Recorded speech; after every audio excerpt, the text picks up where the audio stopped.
This episode is brought to you by Progressive Insurance. Fiscally responsible, financial geniuses, monetary magicians. These are things people say about drivers who switch their car insurance to Progressive and save hundreds. Visit Progressive.com to see if you could save. Progressive Casualty Insurance Company and Affiliates. Potential savings will vary, not available in all states or situations. Build a routine with Ollie that supports your wellness needs, like getting your daily vitamins and minerals with Ollie's multi-gummies, or keeping your mood upbeat with all the vitamin D in Hello Happy. Give your gut health some support with probiotics, and wake up feeling refreshed after taking Ollie Sleep. Do wellness on your terms. Find Ollie at a Walmart or Target near you or at ollie.com. These statements have not been evaluated by the Food and Drug Administration. This product is not intended to diagnose, treat, cure, or prevent any disease. Moms, tired of overthinking every decision around what's best for your kids? Stop. Get Smarty Pants vitamins and worry about one less thing. Smarty Pants Kids Multi and Omegas support kids' overall health with 16 daily nutrients, including vitamin C for immune support and D3 for bone health. That's 45% more nutrients than the leading kids' multi-gummy brand. Seems like a no-brainer, right? Get Smarty Pants on Amazon today. Why can't Justin Bieber recognise glass doors? Answer me this, answer me this. Isn't it sad to see S Club 3 clutching at straws? Answer me this, answer me this. Helen and Ollie, answer me this. Let the record show that Ollie Man got something right. I dread to think what, because some of your ideas are so dangerous to mankind that if any of them come true, then this world is even more problematic than we thought it was. Someone contacted me on Twitter the other day to say that I should stand for some sort of political role. Oh, no. Even I think that man's living in a crazy parallel universe. You know when everyone thought it was weird that Ronald Reagan was going to be in politics because he was an actor and therefore not qualified? Well, this is like a million times more wrong. Well, anyway, if the record were to show this, Helen, it would show that when it comes to guessing the mechanics of theatrical special effects, I am king of this podcast. I should have known that. Last week, you will remember because it was a significant moment in your life. You must! That I said that Singing in the Rain, the West End show Singing in the Rain, probably used a closed circuit system of water rather than water from the tap. And Martin, the sound man, and I said, that sounds like a real health hazard because it'd be full of crap. How you laughed at me. How you doubted my expertise. Naive! But dirty water-loving fool. But Chris from Hook has been in touch to say, I work in a theatre, you have inside knowledge, Helen, that has done quite a few rain and flood effects recently, and the water was mostly reused. Ugh. That's right environmentally. I just think it's potentially bacteria heaven. Yeah, well, actually, funny you say that. He goes on to say, it's treated with chlorine to prevent most bacterial growth. Oh, great. That's going to be lovely running over your face, isn't it? But our last show involved a large amount of soil too. Ugh. Presumably that was the little-known musical Singing in the Soil, about plantation workers in the 50s. He says there was vegetation growing underneath that stage by the end of the run, and clearing it out was really quite unpleasant. But nonetheless, I was right, and that's the important thing. Yes, great. I'm singing in chlorine, bringing back memories of the war. So I hope everyone's up to date with the tetanus shots. Here's a question from Rachel in Fife, who says, Helen, answer me this. Could you still, or could you ever, in fact, actually be married by a ship's captain? Not really. I don't know what she's on about. You know that thing that they have in loads of TV shows and films where they're like, oh, we want to get married, how can we do it? And the captain's like, well, I'm allowed to marry anybody because I'm a ship's captain. I've never seen that. Yeah, well, it's crap. African Queen? Never seen that. Classic movie? I've just told you I've never seen it, Martin. I'm not lying. Well, the thing is, it's boring to show in a film or a sitcom. The fact that you have to apply for a licence beforehand. It's like going to Vegas, getting hammered and waking up married. You have to get a licence to get married in Vegas. You either have to apply for it online beforehand or go to the licence shop, which I think is in a courthouse. But I bet you could still do that in one night. It's probably a 24-hour courthouse. Yeah, but still, it's 2 journeys, so that is going to take the spontaneity out of it, particularly if you've had to queue to get a licence. The whole idea of getting married in Vegas just seems bleak to me. Oh, sordid. Yeah. I'm sorry to anyone listening who did it. Maybe they thought, well, it'd be nice and efficient. But the fact is, if you want a marriage that doesn't really take any toll on you, like if you just want to get married and it not to really be a bother, then you can do that in somewhere else. A registry office. But also, what's special about saying, we commemorated our love and, made a contract to each other for the rest of our lives round the corner from an excellent brothel? This is weird. Why would you think that that's a romantic thing to do? When you've got chuggers on the corners going, girls in your room in 20 minutes, you think, oh, that is beautiful. That's more beautiful than confetti. There are some exceptions to the ship's captain not being able to marry people. Japanese ship's captains can marry people as long as both of those people have Japanese passports. And I think Bermudan ship captains can also do it. But generally, if the ship's in international waters, then it's not going to be governed by the marriage licensing laws of any country. So your marriage isn't going to be legal. So as long as you do the legal stuff beforehand, you can have a fake wedding on board the ship if you wanted that niceness, or you can get married when the ship is docked, but you still have to have sorted out. You're making it sound like an administrative nightmare. It's not fun. And the captain, they can recognise the marriage, but they can't actually perform one. Right. So, also, they've got the boat to steer. I mean, this is how accidents happen, isn't it? Captain's too busy marrying off the passengers. Yeah. Hello, Ollie. Dave from Smethwick. I didn't know you'd gone away. We've been back for 2 months, Dave. You've missed a lot of Answer Me This, but it's good to hear from you. Our listeners go apeshit when Dave from Smethwick's been in touch. That's all they want, really. They don't want this podcast. They just want 1 minute-long call from Dave from Smethwick every week. Anyway, what does it say when they say ship shape and Bristol fashion? What's it to do with Bristol? Bristol used to be one of the foremost ports in Britain. Yeah. Because it's on the River Avon estuary. But because there were extremely variable tidal flows where Bristol is, you had to tie everything down on the ship and make it very orderly, because otherwise you could lose a lot of cargo or things could get terribly broken. And also they used to get beached twice a day in low tide. So in order to dock successfully at Bristol and unload your cargo, everything previously had to be shipshape and Bristol fashion. So in good order. I'm guessing, Dave from Smethwick, that you're slightly older than us. I'm not sure in my day-to-day life I hear shipshape and Bristol fashion very often. The only time I've ever come across the phrase Bristol fashion is in the 90s when I was reading a copy of Viz, and in the top tips it says, get your girlfriend to suck on a Steradent tablet and then when she gives you a blowy your bell end will come out Bristol fashion. I wonder if Bristol fashion would be the name of that blog that Sarah Palin's daughter writes. Oh, but she work. will never have heard this expression. She probably doesn't even know that Bristol is a town in the West Country of England. Well, I don't know if she's named after it, so she probably does. She's probably named after the American town that's Bristol, named after Minnesota it. or something. Yeah. Bristol, Alaska, I actually has gone as far as Minnesota. Have you been to Bristol? Oh, many times. My brother used to live there. I went there for a stag do recently. There's a great zoo in Bristol. Did you go there on the stag do? It's got kangaroo rats. No, we didn't go to the zoo, Helen. It was a proper stag do. We went to the Slug and Lettuce and places like that. And the thing about like when you get out of London, even if you're in a big city like Bristol, those kind of chain bars, they all put in a lot more effort. Yeah. Like the Pitcher and Piano in Bristol is genuinely one of the most beautiful bars that I've seen in this country. It's duplex and it's got a grand piano in it. Ooh. Yeah. It's a piano bar. It is literally a piano bar, which is a different take on the Pitcher and Piano to the one in Leicester Square. Where it just has pictures. Yeah, exactly. If you're lucky. Yeah, well, they've misspelt the word pictures.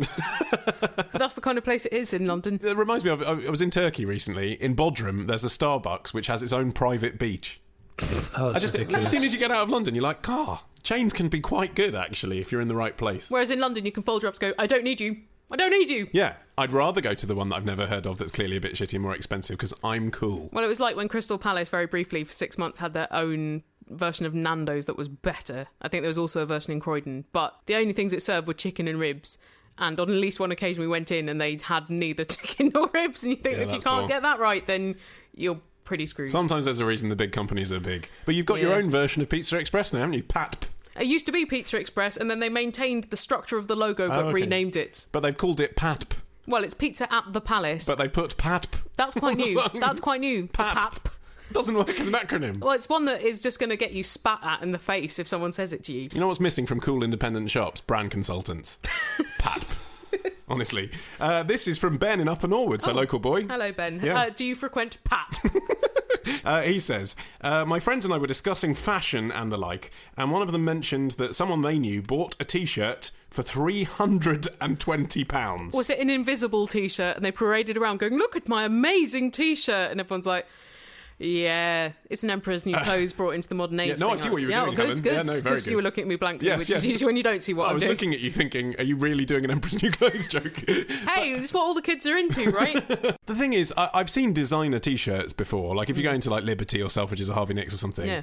They go up to about, like, 150 quid, and you think that's ridiculous. I've never seen one for... I can't imagine what's on a £320 T-shirt. Is there, like, some emergency medical equipment strapped to it? Or an LCD screen? No matter how much you spend on a T-shirt, it's still going to be as shit after a few washes as all T-shirts. Helen, answer me this. What's the most expensive casual item of clothing you've ever bought?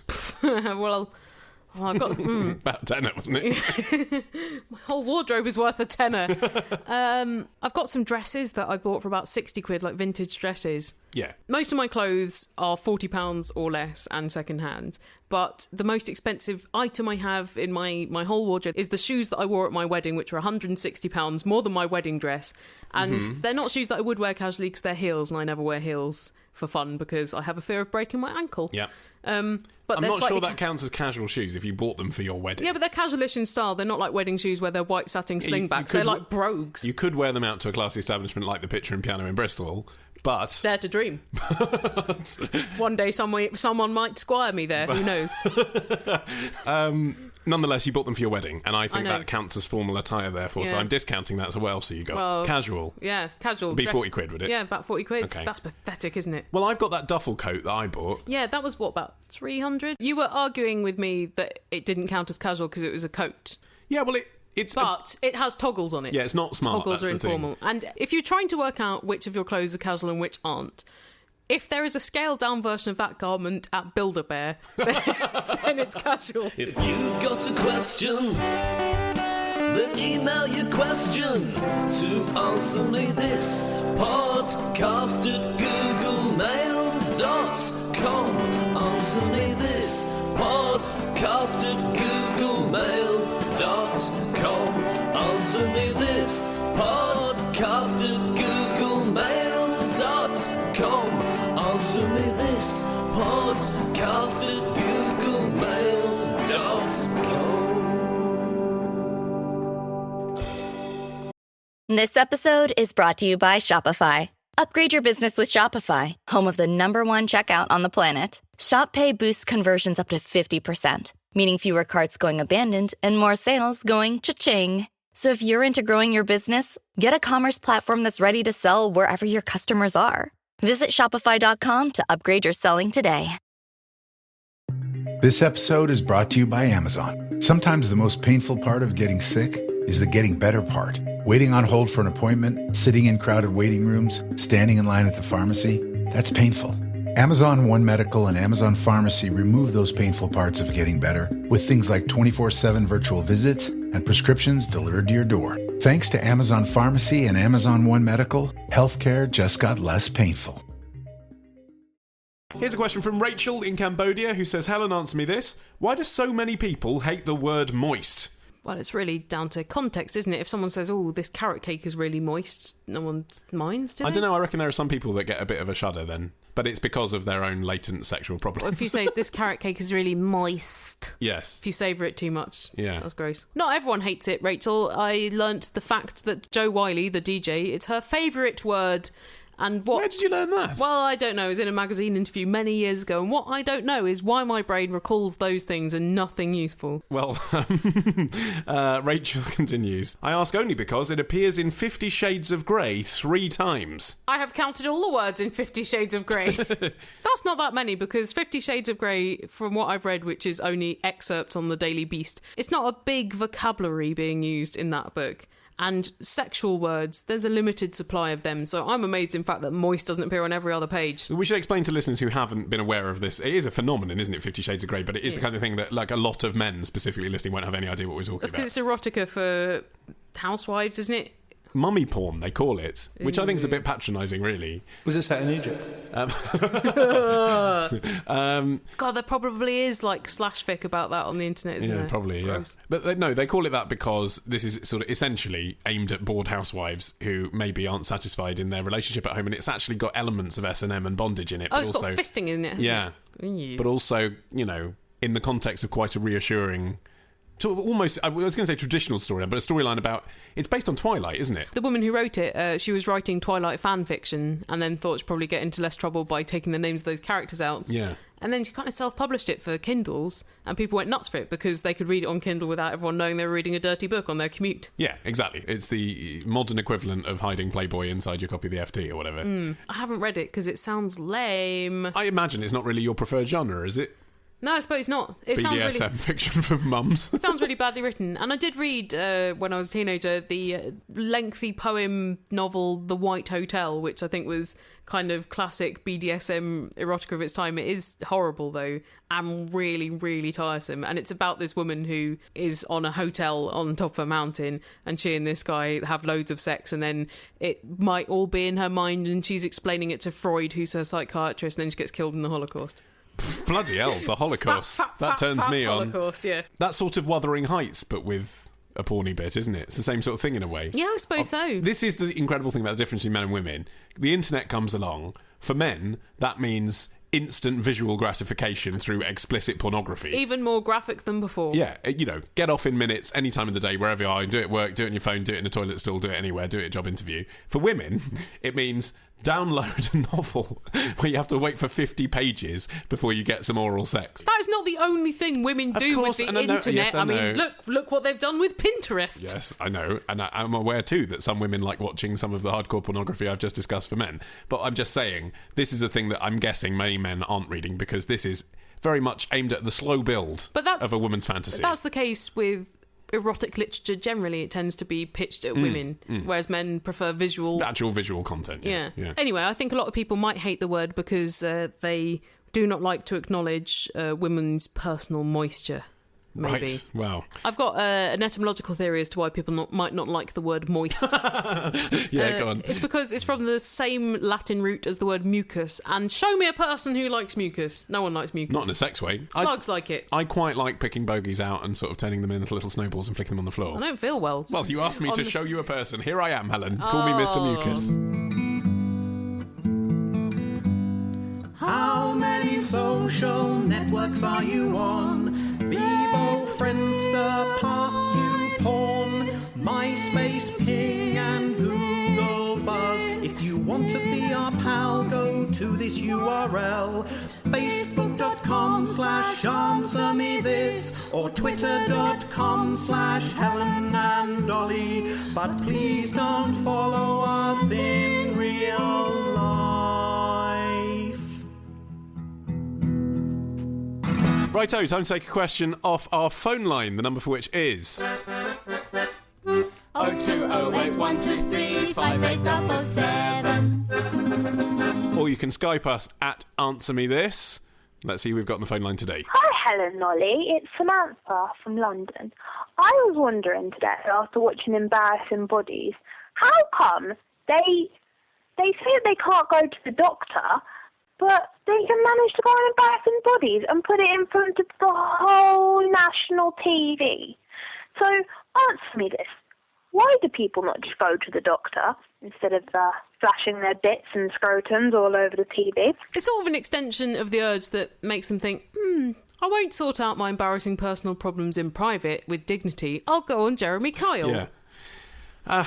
Also, the way these shows are written for the voiceover, because it's only the voiceover that's telling you these people are too embarrassed to go to their own doctor, but they've come to us, is sort of a crock, isn't it? It's like when the Mary Portas shows, they say, I'm on a crusade to reform Britain's high street and customer service. No, you're not. You're trying to do a makeover on DFS. Yeah. That's what you're doing. One charity shop in Orpington is not a movement. No, sorry, Mary. Absolutely, and I don't think she believes it is either. But that's how those shows are packaged. So when it comes producer has said exactly. So when it comes to Embarrassing Bodies, the story they want to tell the audience is that this person's too embarrassed to go to the doctor because there's like public service information here. Because they've got a mole the shape of a swastika on their arsehole. Yeah, and it's supposed to say, you at home, you shouldn't feel embarrassed to go to the doctor either. There are other people who've got this. Yes. But imagine if you've got something that's more grotesque than what is on Embarrassing Bodies. Then you would very much feel alone. Then you'd think, yeah, God, these people apparently have embarrassing bodies. My body is mortifying. I don't watch this programme. Why do people watch this programme? Why would you want to watch this programme? Why? I think we are naturally fascinated by other people's bodies, aren't we? That's normal. Yeah, nice ones, sure. Yeah, but... Why don't they have nice bodies on Channel 4? I think that's kind of what they do on Channel 5, isn't it? This just taps into the sort of everyone's concerns that they've basically got a small dick. That's what a lot of it is, isn't it? Have you got a small dick? Well, let's see. These are 20 real men's penises, and these are the sizes that they actually are, which you can deduce by just going to a changing room, by the way. You don't have to see it on Channel 4. Did they show penises on embarrassing bodies? Yeah, if you Google embarrassing bodies, the 5 things that come up are the vulva gallery and the penis gallery, number 1 and 2. Do not want! So that's... But they're fine. They're normal people's bodies. But that's what it is. But Brits are very embarrassed by their bodies traditionally. Yes, yeah. The only time I've actually turned it on was over dinner, and there was a woman talking... Bad choice. Was a woman talking about her prolapsed anus, which is really... Not nice. No. Not appetising. I think what makes me uncomfortable about it is the scheduling, actually, partly. Not just that it's on at dinner time. It is dinner time. But it's the fact that it's in prime time. All of this business about you at home, if you have this disfigurement, you should go and see your doctor, is fine if it was distributed... 11 in the morning? Yes, or distributed on a DVD at a sexual health clinic. Or if one of the ads in between the primetime programmes was for a public service going, if you have this mole, then please seek medical assistance. But it's primetime entertainment. It's being sold like that. There's ads in between for McDonald's and stuff. Well, here's another question of telly, I suppose. It's from Mike from Luxembourg, who says, yesterday I went to an English comedy show in Luxembourg, and one of the comedians was Dave Thompson. Dave Thompson? Yeah, the Dave Thompson. The Dave Thompson. Very exciting. I can't believe you got to see him in a small venue. Can't believe he came to Luxembourg when he started his sell-out run at the Apollo Hammersmith. Which has about the same number of people in it as Luxembourg. It seems, says Mike from Luxembourg, that Dave Thompson's greatest accomplishment was being Tinky Winky on the Teletubbies. He's the one who got fired for saying Tinky Winky was gay. A, what reason do you have to think that? B, why was there such an uproar about it? I'd say there's an uproar because the Teletubbies' sexuality was not really a defining part of their characters. It was the suggestion that sexuality was involved in something for like preschool children. Yeah, okay. So I think it was to do with that. And A, because he's the actor.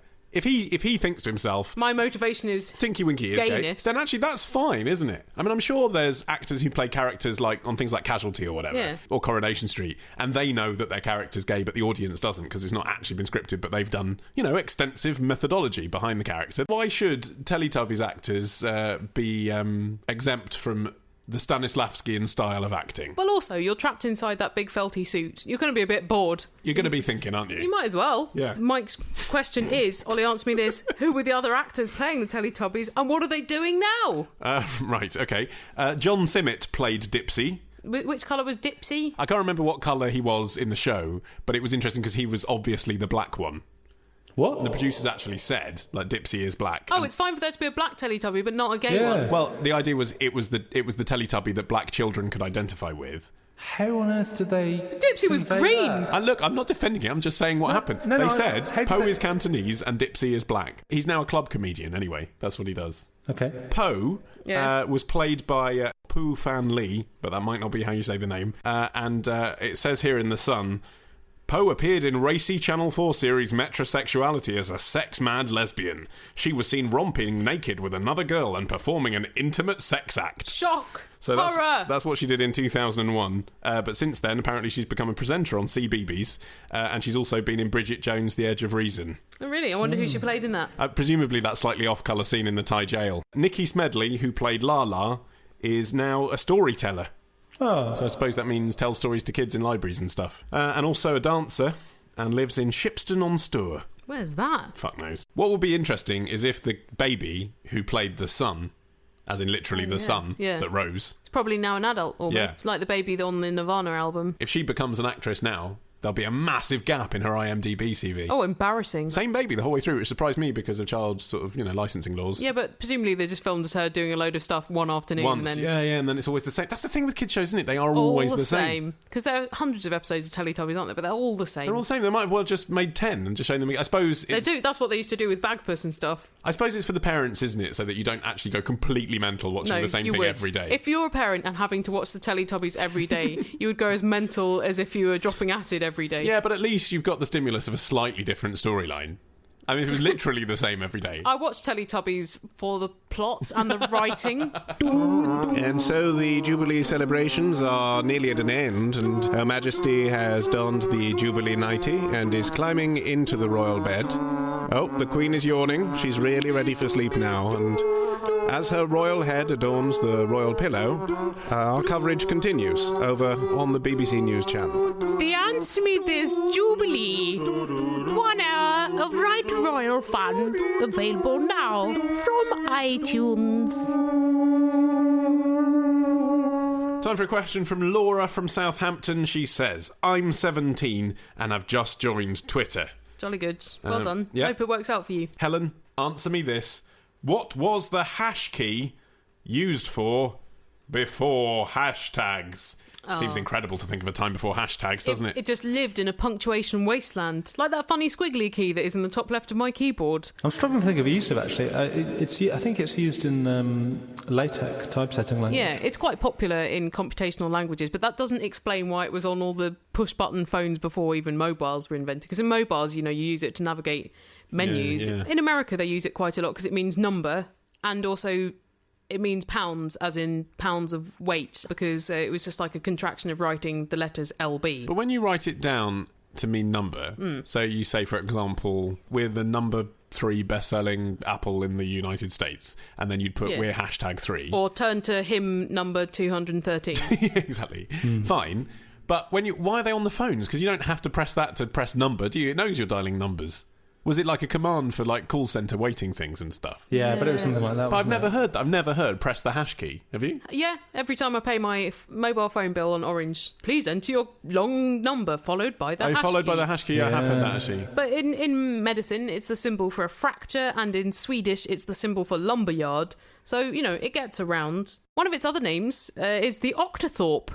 So that's cool. They could be called Octothorpe tags on Twitter, but they're not. Are there shit businesses that have the hash sign in their typography? Like, cafes in the late 90s had @ signs in their name, like Catfe. Well, maybe someone's called their fried breakfast place Hash Browns. That's good. Well, that's a good idea, isn't it? Yeah. Oh, full of good ideas. Here's a question from Bagsy from Evesham, who says, I've been playing Mario with my lad. He runs through a little green mushroom and gets an extra life. Hurrah! But then he turned round and said, Daddy, what does 1-up mean? So, Ollie, answer me this. What does 1-up mean? Well, I think it's pretty obvious. He said it means you get an extra life. That's what it means. It means you have 1-up, one more extra life than you had before. If you get 2-up, you have 2 extra lives. But it's odd that is up. Why that word? Why not just +1 or something? Because, well, look, it's got to work internationally across languages, hasn't Then it should be a little heart symbol or something. But it's about an extra life, which doesn't happen in real life. It only happens in video games. The whole thing's trippy. If you think about it too long, you'd have a massive existential crisis, Ellen. The point is they have I won't then, because I've had my existential phase in my teens when it is supposed to happen to you. And was it about Super Mario Brothers? No, not really. Maybe that would have saved me. I think if you are going to analyse Super Mario Brothers for inconsistencies, I would say, why is it that just walking into a big snail kills you? Well, that is terrifying. Yeah, don't get me wrong. If there was a snail that size coming towards me, I would be scared too. And I don't know if I would muster up the courage just to jump on it and fire it at my opponents by jumping on it again. But no reason for that to kill you. It's only a snail. It's vegetarian for a start. Yeah, but well, it might not be. By the time they're grown that big, they might have got a taste for a sweeter kind of meat. Taste for small Italians. Also, a snail that big, is it human size? Is it equal size to Mario? Well, it is human size, but I think we're supposed to infer that Mario himself is smaller than the average human. Okay, but nonetheless, the weight of the shell alone could be damaging. Actually, the whole 1-up thing does have a precedent before Super Mario. Is it in Dante's Inferno? Well, quite possibly, but the one that I found... Oh, New Testament, Jesus gets a 1-up. Again, possibly. Lazarus, he gets 2-up. Yeah, mine was from the 70s, Helen. Oh. It's from pinball games. American pinball games of the 70s had 1-up as a sort of life, you get an extra ball or whatever if you get the 1-up. So I think they were taking it from that. Well, I associate it with arcade machines from before I had a console or computer. Yeah, exactly. Yeah, because again, that kind of makes sense because somehow 1-up feels right to mean that you've made more for your money. Do you know what I mean? You don't have to put another coin in. So it's just building on a grand tradition that went right from the Bible to arcade games. Yes, that's just what I said. Here's a question from Gary, who says, what is it with outlets? My local Thornton's has become a Thornton's outlet. Growing up, an outlet meant one thing and one thing only, sewerage at the seaside. Ollie, answer me this. How and why has it become a type of shop? And what the hell is the difference between a shop and an outlet anyway? Well, the term outlet, though, comes literally from being the outlet on a factory production line. So, if you had like a warehouse where you were making, say, shoes... and there was actually a production line and you'd made too many, then at the end of the line in the outlet, you would sell off the shit you didn't need. Right. So what the concept is, like a shop that's part of a factory, like the one we went to in Emma Bridgewater in Stoke-on-Trent when we made our Great British Questions An video. atypical factory outlet store, because usually they are filled with awful garments. Yeah, and this was filled with Exquisite plates china. with cocks on them. Yeah. Yeah, well, by cocks you mean chickens. Yeah, chickens, You left male that chickens. deliberately ambiguous. I did, that's right. I was doing a funny, Helen. That the Emma Bridgewater brand would not have any obscene things on their very expensive china. That's true. But anyway, that, for example, was a traditional outlet centre in that it was in the factory. And it was a bit cheaper than the real stuff. Yes, but it's come to mean a shop that's owned by the company that makes the products. It's not a franchise. You're not lending your name to anyone. It's not a department store. You know, if you go in the Louis Vuitton outlet, the shop is literally owned by the Louis Vuitton company. It's just that they don't have to actually be in the factory anymore because the factories are in China. So they put them in Bicester Village or whatever. So does outlet still confer a kind of discount status to the shop? Yes. Okay. Yeah. It's just the same as if it were in the factory. It's cheaper, it's seconds, it's surplus goods. It's just that they now put them all together in sort of desirable shopping villages rather than you having to traipse around factories. So the Thorntoners outlet is probably last year's chocolate. It's out of date Easter eggs. Yeah, exactly. Well, I think that is enough of Answer Me This, episode 218. Yes, we wouldn't like you to get too excited and max out on the fun. Well, we don't want you to max out because we want to come back next week with episode 219, and for that we need your questions. Oh, yes, please. Which you can deliver to us via several means of communication, all of which are to be found on our website, AnswerMeThisPodcast.com. And there's still time to enter Martin the Soundman's amazing science songwriting competition for 18s and unders. Yeah, you've got a few weeks. Go to sociablephysics.com. All the details are there, and entries are open now. So please go and send in your science songs to me. Wow, we're at the centre of a movement. Are really we? nerdy movement. For children as well. Yeah. We're twice as old as the average entrant of this contest. No, that sounds like a cool competition. Yeah, so yes. and they get to go to Green Man with one of their parents. What could be cooler than going to a festival with one of your parents? If you're 18, you can go with a friend. Yeah. Okay, good. yeah. And we'll see you next week. Bye.